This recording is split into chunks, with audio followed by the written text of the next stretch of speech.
define a more complex problem.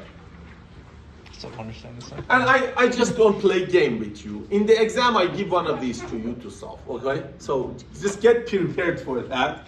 And in the homework, there are some. Give me the last one we did with one diode. Let's look at this. I want transfer characteristics for this device. And I hope now you'll let me go faster.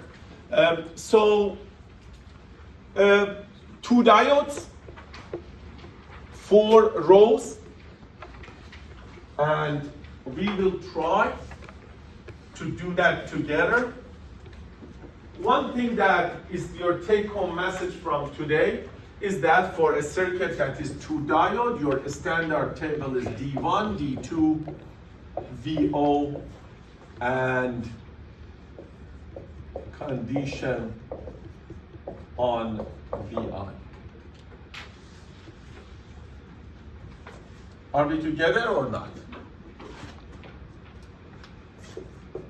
It's totally up to you how you like to put these together.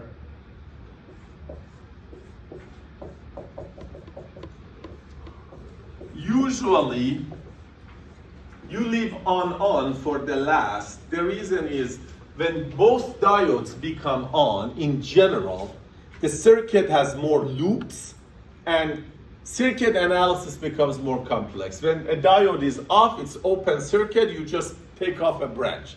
So make things simpler. Quickly, first off and off.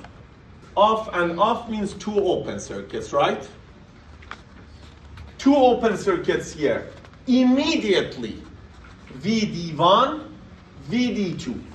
Polarities are observed. Please do so.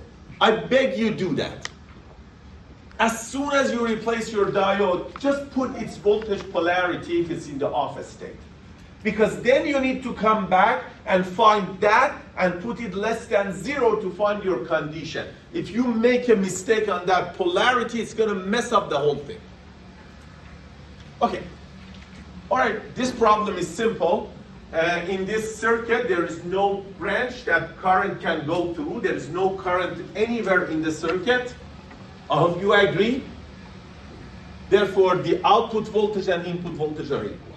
Yes. Simple enough?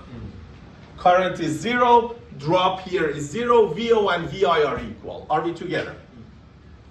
Okay? Yes? Yeah, so the way this is set up, current can't flow from the negative to the positive terminal, right? It has to flow. Current doesn't look for your permission to flow or not.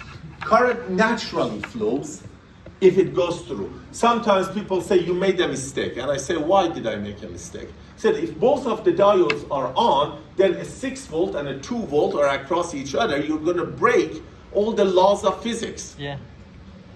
Then I say, okay, then most probably the 2 diodes cannot be on at the same time.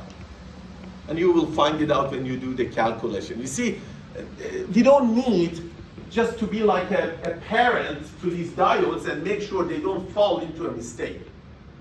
They naturally shape their state based on the voltages that are applied. And whenever something is detrimental or so, most of the time it doesn't happen.